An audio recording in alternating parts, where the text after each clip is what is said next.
হাজার বছর ধরে আমি পথ হাঁটিতেছি পৃথিবীর পথে।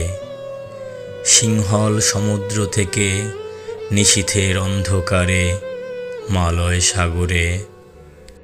অনেক ঘুরেছি আমি বিম্বিসার অশোকের ধূসর জগতে। সেখানে ছিলাম আমি আরো দূর অন্ধকারে বিদর্ভ নগরে। আমি ক্লান্ত প্রাণ এক, চারিদিকে জীবনের সমুদ্র সফেন। আমারে দুদণ্ড শান্তি দিয়েছিল নাটোরের বনলতা সেন। চুল তার কবেকার অন্ধকার বিদিশার নিশা, মুখ তার শ্রাবস্তির কারুকার্য।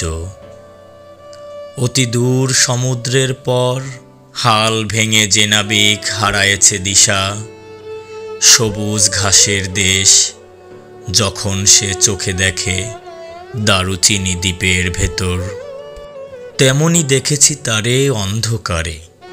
বলেছে সে, এতদিন কোথায় ছিলেন?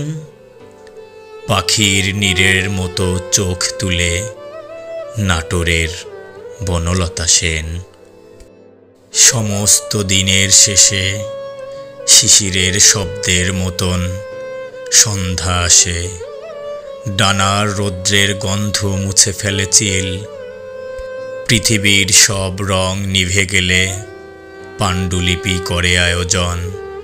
তখন গল্পের তরে জোনাকির রঙে ঝিলমিল।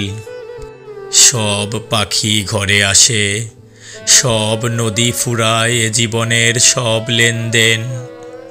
থাকে শুধু অন্ধকার মুখোমুখি বসিবার বনলতা সেন।